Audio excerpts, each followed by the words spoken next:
Rasulullah sallallahu alaihi wasallam, Nabi Muhammad sallallahu alaihi wasallam bersabda, "Uridat alayyal umam." Ditunjukkan kepadaku beberapa umat. Umat Nabi Musa, umat Nabi Isa, umat Nabi Nuh, umat Nabi Hud, umat Nabi Saleh, umat-umat. Wa ila Madyana akhahum Syu'aiba. Kepada kaum Madian namanya Nabi Syu'aib. Wa ila Samud akhahum Salihah. Kepada kaum Samud namanya Nabi Saleh. Wa ila Adin akhahum Huda. Kepada kaum Ad namanya Nabi Hud. Jadi setiap kaum itu ada nabi. Fara'aitun nabiyya, aku melihat seorang nabi. Wa ma'ahu ruhaitu, lalu bersama nabi itu ada umatnya, satu kelompok. Wan nabiyya, aku tengok ada lagi satu orang nabi. Wa ma'ahu rajulu war rajulani, satu nabi itu umatnya cuma satu dua orang. Ada nabi itu yang begitu, tak banyak umatnya. Wan nabiyya, aku tengok ada pula seorang nabi. Laisa ma'ahu ahadun, tak ada umatnya, satu pun tak ada, sendiri aja dia.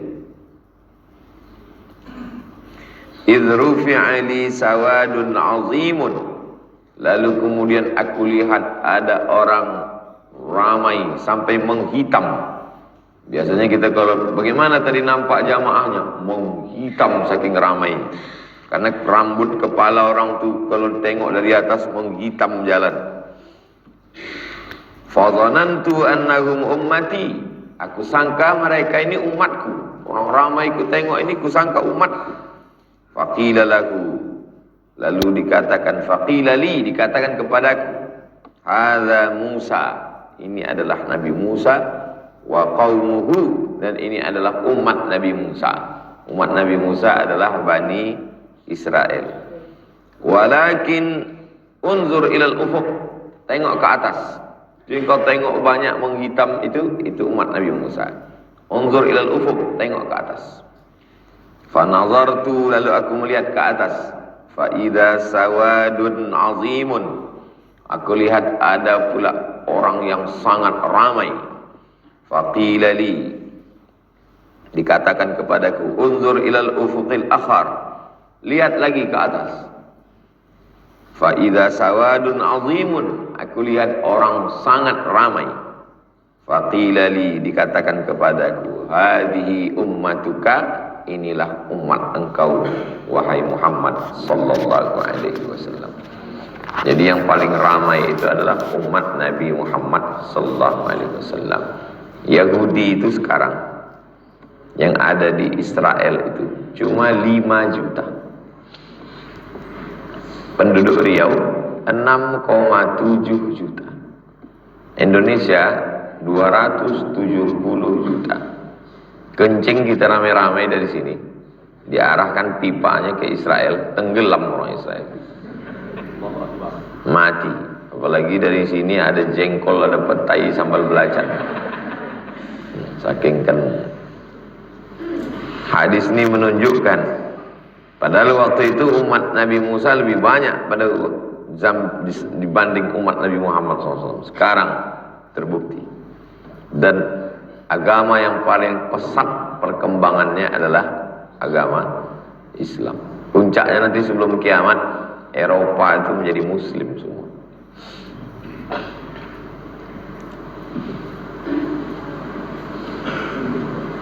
Wa ma'ahum sab'una alfan, di antara umat Nabi Muhammad yang ramai tadi ada sab'un, sab'ah 7, sab'un 70, alfan ribu, 70.000. Yadkhulunal jannata, masuk surga, bighairi hisab, yang tidak dihisab, tidak pakai hitung. Masuk surga langsung, tidak berhenti di checkpoint, tak pakai pemeriksaan.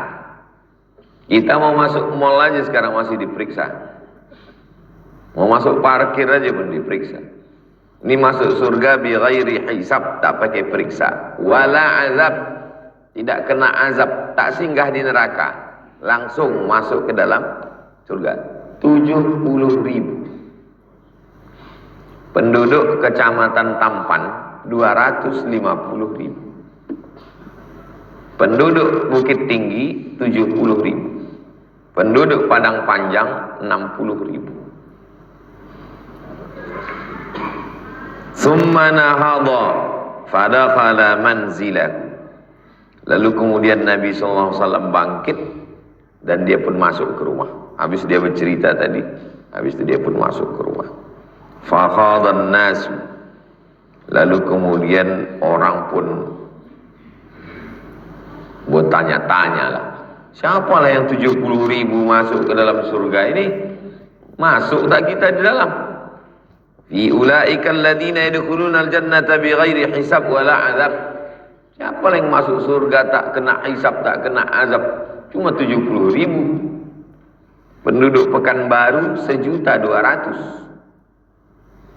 Faqala ba'duhum, sebagian mereka berkata, fala'allahumul ladzina sahibu Rasulullah SAW. Mungkin yang 70.000 itu yang berteman berkawan sama Nabi, perang sama Nabi, makan sama Nabi, hidup sama Nabi, berjalan sama Nabi, puasa sama Nabi, sholat sama Nabi. Mungkin itulah yang 70.000 itu. Faqala ba'duhum, yang lain mengatakan, fala'allahumul ladzina wulidu fil Islam. Mungkin yang 70.000 itu yang lahir di zaman setelah Islam. Ayahnya Islam, maknya Islam, lahir tidak pernah sembah berhala, Lata, Uzza. Jadi sahabat Nabi pun bingung, siapa yang 70.000 itu? Falam yusyriku billahi syai'an. Bapaknya Islam, maknya Islam, lahir setelah Islam, tak pernah syirik sama sekali. Tak pernah keningnya menyembah Lata, Uzza, Manat, Hubal, Jibti, Taghut, Naham. Wa dzakaru asya'. Mereka pun banyaklah mengatakan mungkin yang ini, mungkin yang ini, mungkin yang ini. Fa kharaja alaihim Rasulullah. Nabi yang sudah masuk ke rumah tadi, keluar Nabi balik. Keluar Nabi, faqala, Nabi bertanya, "Malladzi takhuduna fi?" Apa yang kalian bahas ramai-ramai ini dari tadi? Terdengar suara sampai ke dalam. Nah, memang orang Arab ini kalau bercakap kuat suaranya, macam berkelahi. Makanya banyak jamaah umroh sampai di Makkah, Madinah terkejut mereka. Apa yang mereka cakap itu Pak Ustaz? Berkelahi mereka Pak Ustaz? Enggak, itu berbisik aja itu. Kalian aja tak biasa mendengar itu. Alladzi takhuduna fi. Apa yang kalian cakapkan ini, kata Nabi? Apa yang kalian ributkan ini? Fa akhbaruhu. Mereka ngasih tahu Nabi, kami sibuk membahasnya Rasulullah. Siapa yang 70.000 ini? Apakah orang yang bersahabat dengan engkau? Apakah orang yang lahir tak pernah syirik? Faqala, Nabi SAW menjawab, inilah yang masuk surga tanpa hisab. Pertama, humul ladzina la yarqun. Humul ladzina la yarqun. Orang yang tak pernah meruqyah. Itulah yang masuk surga tanpa hisab dan tanpa azab. Jadi ustaz-ustaz yang meruqyah nih, Ustaz Somad pernah tak meruqyah? Pernah. Saya jadi dewan juri musabaqah tilawatil Quran di Indragiri Hulu. Saya tinggal di hotel di samping apa namanya, sebelum Rengat tuh yang banyak kantor-kantor pematang rebah. Rupanya pagi-pagi itu ada anak MTQ peserta itu yang kemasukan jin, belalak matanya. Dibacakan Ustadz pula ayat-ayat Allahu la ilaha illa huwal hayyul qayyum. Saya pas sedang lewat, Ustaz Somad, Ustaz, ada apa? Saya bilang, ini anak ini kemasukan. Udah kalian bacakan? Udah. Tak sadar-sadar? Tidak. Saya bacakan ke telinga kanan yang kuat-kuat. Allahu la ilaha illa huwal hayyul qayyum. Sehat. Terkejut dia saking kuat. Orang tu pelan-pelan. Allah la ilaha. Mana takut hantu? Mesti kuat. Kalian nanti kalau ada gitu baca sekuat-kuatnya ke telinga dia. Dalilnya mana? Setan mendengar azan lari terbirit-birit wa alaihi duratun. Maka itu dalil kuat. Makanya berzikir itu kuat. La ilaha illallah, la ilaha illallah. Pindah rumah, pindah apa. Itu dalil zikir kuat-kuat. Kata Imam Syekh Abdul Wahab Asy-Sya'rani, suara kuat sampai bergetar dari ujung rambut sampai ke ujung kaki. Makanya ada ratib. Dulu di tanah orang Melayu kalau mau membuka kebun, takut api itu menjalar ke sana kemari, angin itu dihembuskan setan, maka dipotongkan kepala kambing situ. Namanya semah. Pernah dengar semah? Menyemah hutan. Dipotongkan kepala kambing. Datanglah mufti Syiah, pimpinan ulama Syiah. Apa yang kalian buat nih? Kami memotong kepala kambing untuk ini tuh. Tak boleh. Mubazir. Jadi darahnya aja potongkan situ. Kepala kambing nih bawa ke rumah, gulai. Takut kami makannya nanti hantu itu mengamuk. Antar ke rumah aku. Itulah asal muasal kalau kita undangan kepala kambing untuk ustaz. Di mana-mana ceramah. Soal kepala kambing pasti kasih ustaz. Itulah asal muasal. Karena dulu kepala kambing itu untuk hantu. Setelah Islam datang kepala kambing untuk ustaz.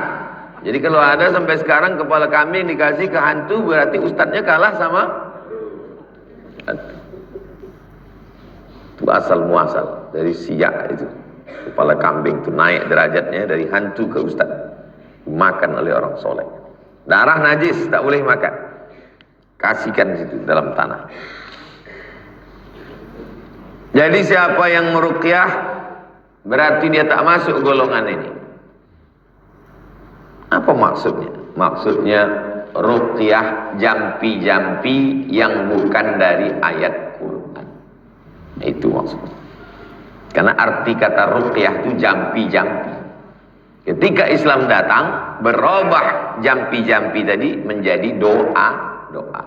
Jadi kalau dia mendoakan, boleh. Mana dalilnya? Karena Nabi mengajarkan doa. Nabi meruqyah cucunya, Hasan, Husain.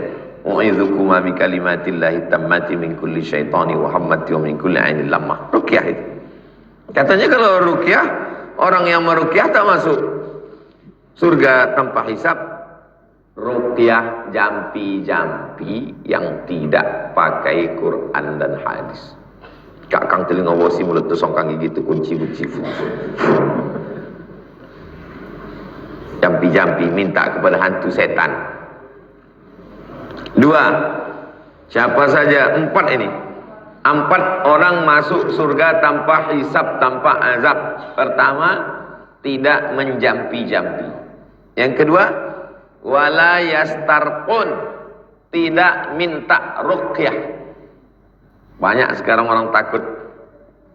Kau sakit? Ya, tak minta ruqyah. Kata Ustaz, nanti kalau kita minta ruqyah tak bisa masuk surga tanpa hisab, tanpa azab.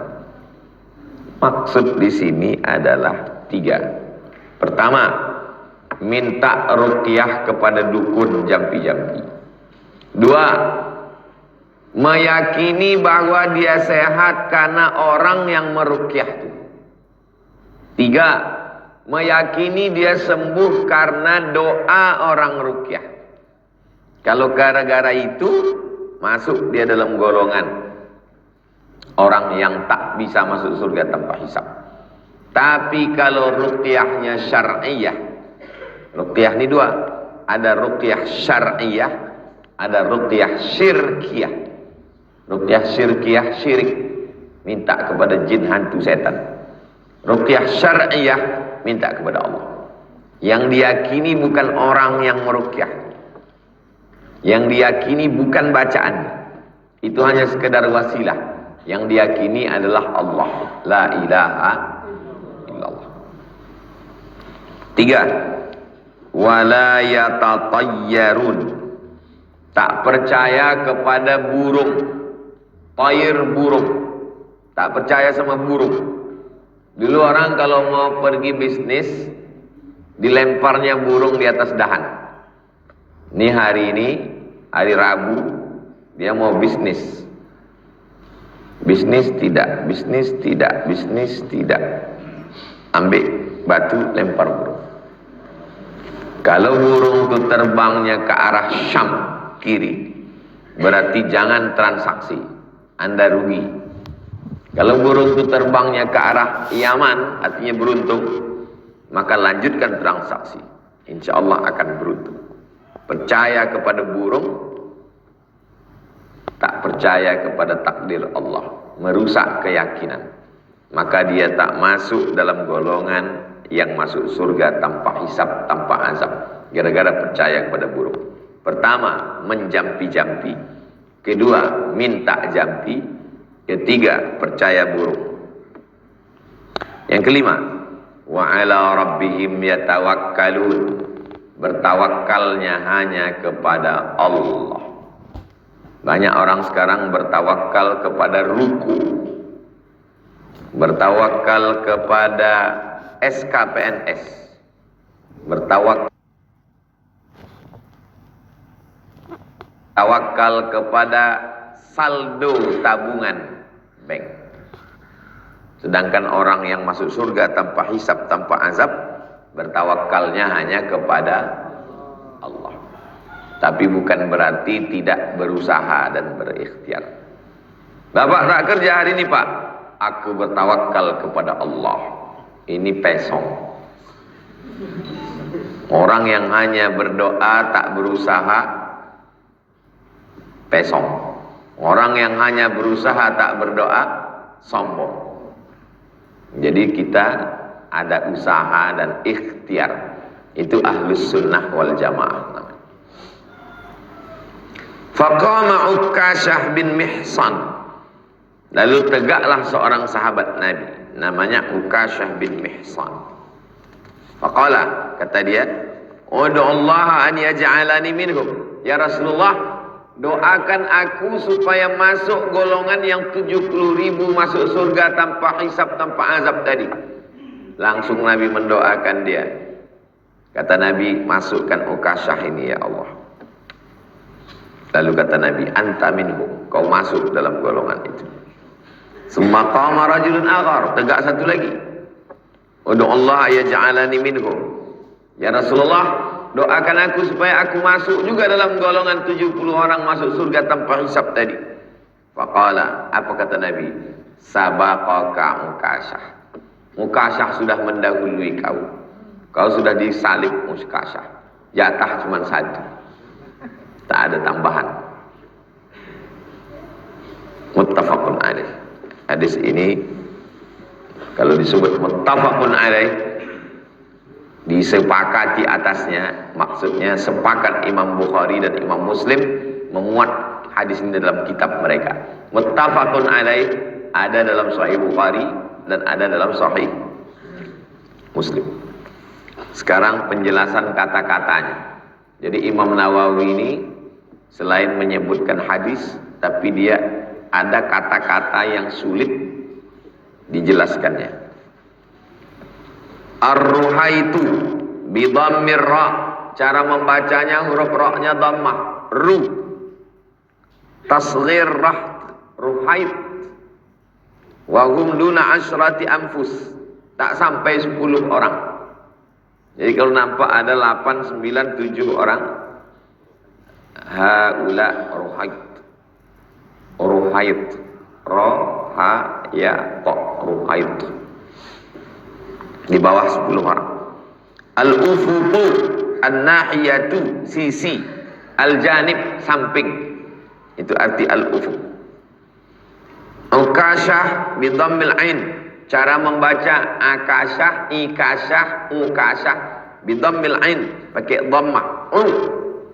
Wa tasydid kaf, kafnya pakai tasydid. Ukashah.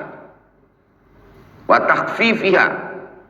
Tapi ada Pak Ustaz, orang anaknya namanya Ukashah, boleh takhfif. Kalau tasydid Ukashah, kalau takhfif Ukashah. Nama anak kau siapa? Okasa.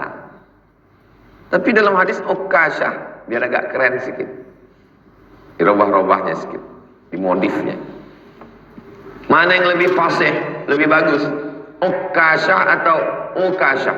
Wat tasdidu afsah. Yang tasdid lebih kuat. Okasha.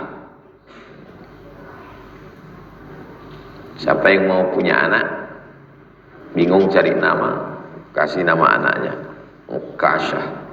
Siapa itu Okasha? Orang yang masuk surga tanpa hisab, tanpa azab, karena doa Nabi Muhammad sallallahu alaihi wasallam. Itu hadis yang ke-74. Kita lanjutkan. Kita mengaji sampai jam 6.15. Habis itu kita buka tanya jawab. Tulis di kertas. Baik terkait ini maupun fikih puasa, karena insya Allah tanggal 23 atau 24 kita akan jatuh satu Ramadan. Berikutnya hadis nomor 75. Ani Ibni Abbasin, dari Ibni Abbas, namanya Abdullah bin Abbas radhiyallahu anhu. Aidan juga, anna Rasulullah sallallahu alaihi wasallam kana yaqul, Nabi bersabda, Allahumma laka aslamtu, ya Allah, kepada Engkau aku berserah diri. Serahkanlah diri kepada Allah. Semuanya serahkan diri kepada Allah. Yang kaya kalau dia berserah diri kepada Allah, dia tak sombong. Kalau bangkrut, dia tidak stres. Kalau makin maju usahanya, dia tidak akan pamer harta. Macam zaman sekarang banyak pamer, lalu datang petugas pajak.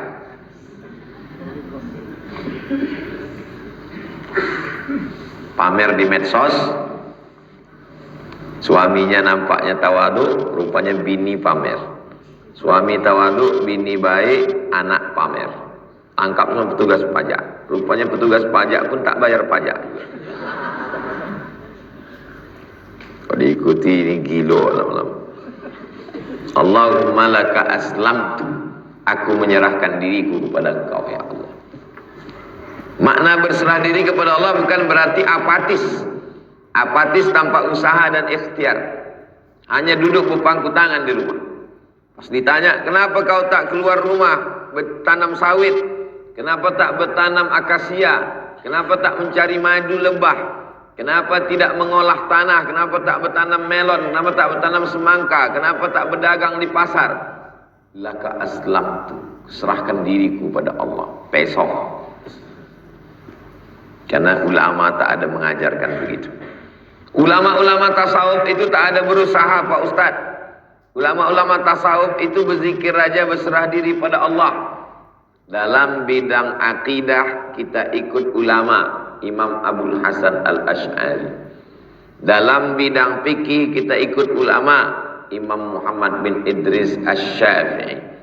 Dalam bidang tasawuf kita ikut ulama Imam Junaid Al-Baghdadi.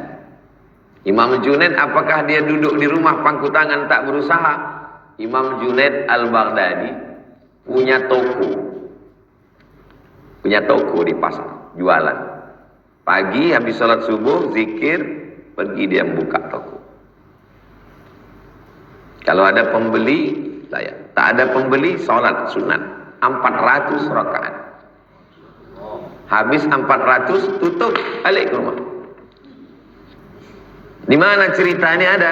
Dalam kitab Ar-Risalah Al-Qushairiyah.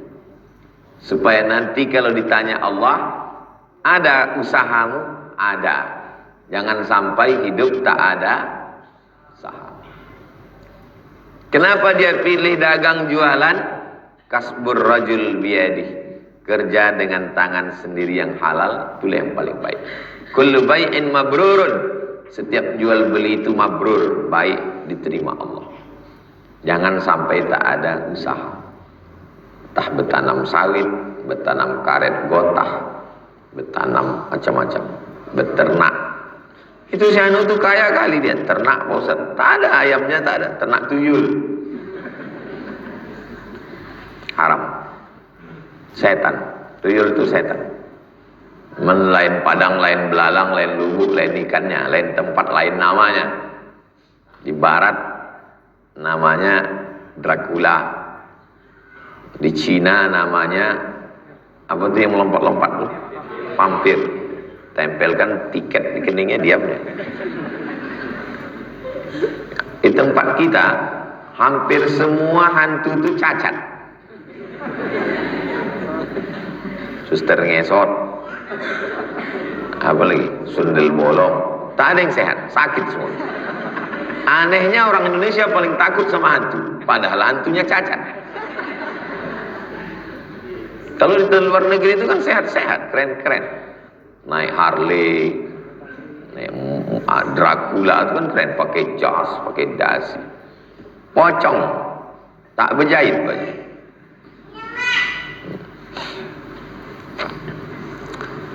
Wabika amantu, aku percaya kepada engkau ya Allah. Percaya kepada Allah Subhanahu wa ta'ala. Saya besok pagi naik pesawat ke Batam. Jadwal saya besok Batam. Kamis, Jumat, Sabtu, Ahad pulang. Masuk saya ke pesawat, sebelah kanan kursi tempat duduk, sebelah kiri pintu pilot. Belum pernah saat lagi dalam perjalanan saya keliling nih, saya buka pintu pilot tuh, saya tanya, mana SIM-nya Pak? Dah berapa lama Bapak terbang? Ada surat bebas negatif kencing narkoba. Kenapa? Karena saya percaya kepada maskapai penerbangan bahwa mereka tak akan curang. Tenang saya duduk di pesawat, karena saya percaya sama pilotnya. Percaya kepada pilot membuat penumpang semuanya tenang. Tak ada penumpang yang tahu bahwa pilot itulah penerbangan dia yang pertama. Sebelum ini tak pernah dia terbang. Percaya kepada pilot membuat kita tenang. Sekarang ada orang percaya kepada pilot tapi dia risau dengan hidup. Berarti imannya lebih kuat kepada pilot. Tak layak kau mengatakan aman tu billah. Jadi aman tu pilot. Aku beriman kepada pilot. Iman akan mendatangkan ketenangan. Wa alaika tawakkaltu, kepada engkau aku bertawakal. Kuserahkan semua urusan ini kepada engkau. Bapak mau pergi ke Makkah. Kebetulan ganti-gantian sama ibu. Tak bisa pergi berdua. Maka bapak serahkan semuanya sama ibu. Bu, aku mau pergi ke Makkah. Jaga rumah nih, jaga kendaraan nih, jaga anak-anak, jaga semuanya. Bismillahirrahmanirrahim. Allah, la haula wala quwata illa billah. Udah berangkat, jangan lagi pikirkan. Ibu sama bapak mau pergi ke Makkah haji. Serahkan semua ke Pak RT. Pak RT, ini rumahku, ini anakku, ini semuanya, tolong awasi, undang jiran tetangga, buat acara makan bersama, kutitipkan anak-anakku ini kepada kalian semua sahabat, jiran, kawan, karena aku akan pergi ke Makkah.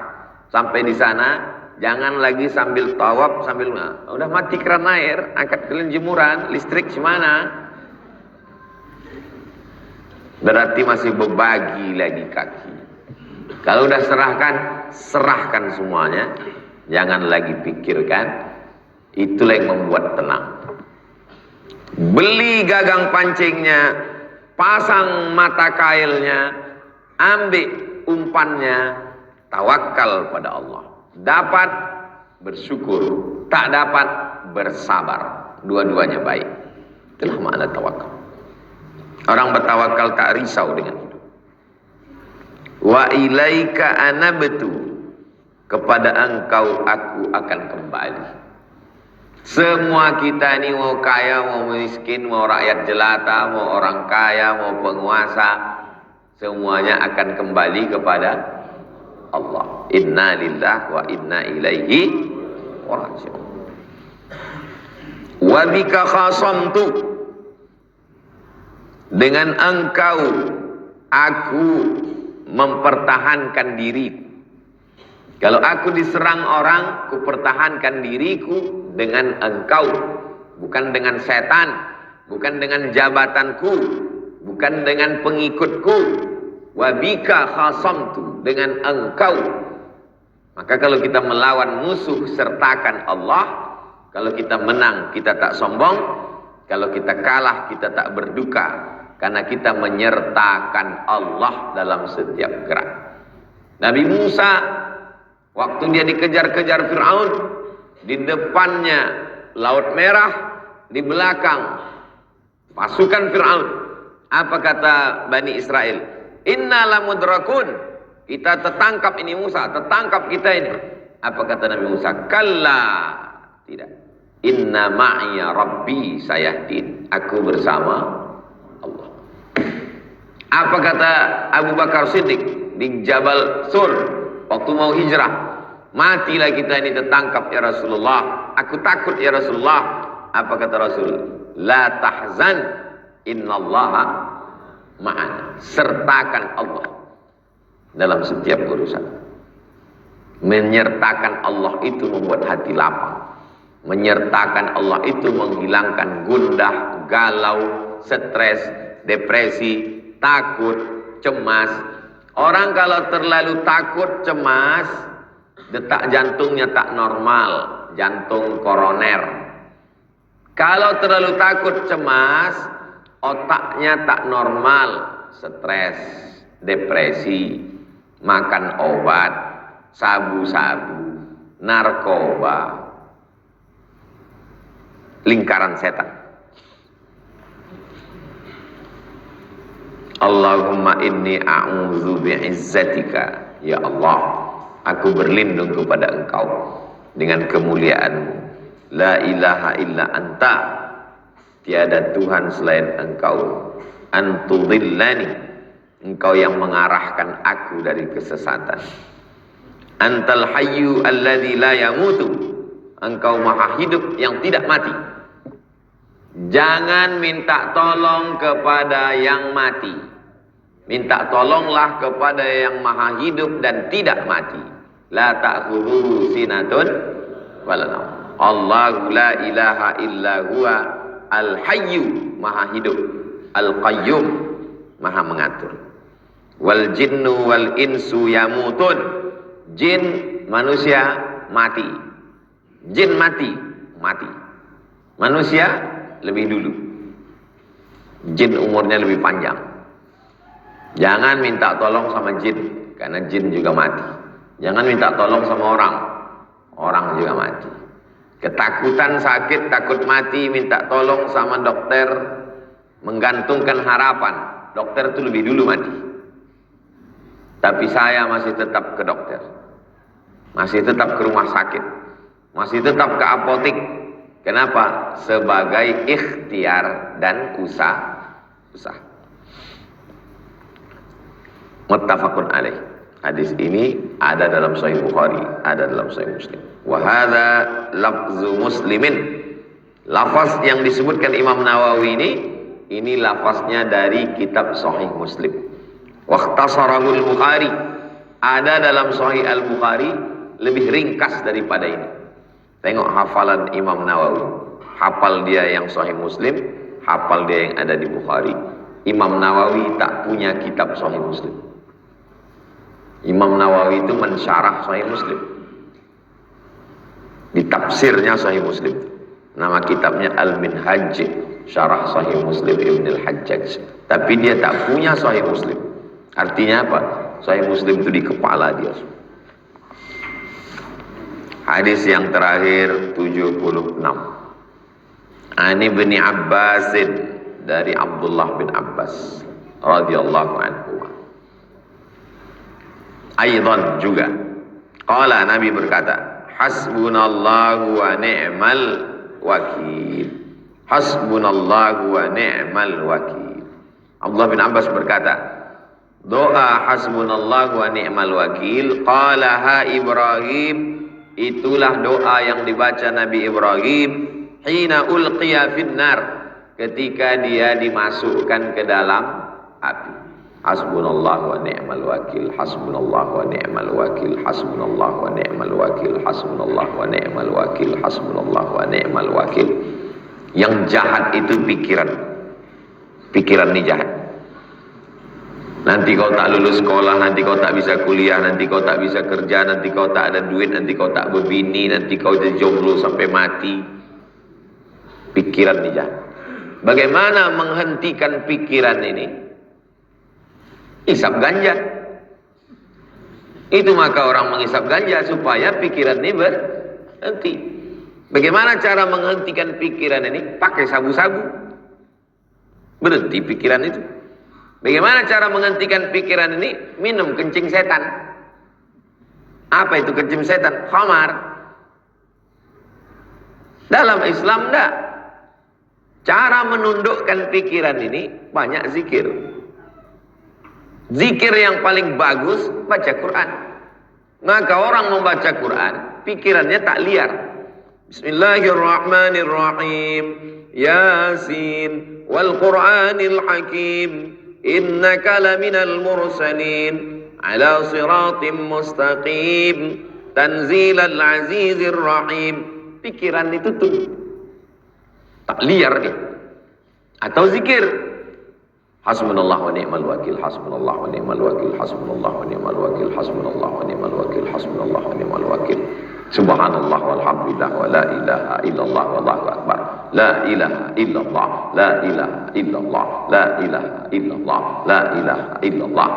Ibu, bapak, adik, abang, kakak, kalau pikiran itu mulai jahat, segera berzikir. Ya ayyuhalladzina amanu, hai orang beriman, uzkurullah. Jadi banyak juga sekarang orang mau pikiran ini berhenti. Yang paling jahat nih pikiran. Masuk dia. Mana yang lebih banyak stroke? Laki-laki apa perempuan?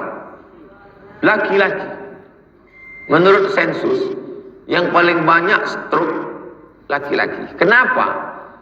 Karena laki-laki itu otaknya lebih kecil daripada otak perempuan. Dan dia lebih banyak berpikir. Laki-laki memikirkan anaknya, memikirkan bininya, memikirkan nanti ini, memikirkan ini.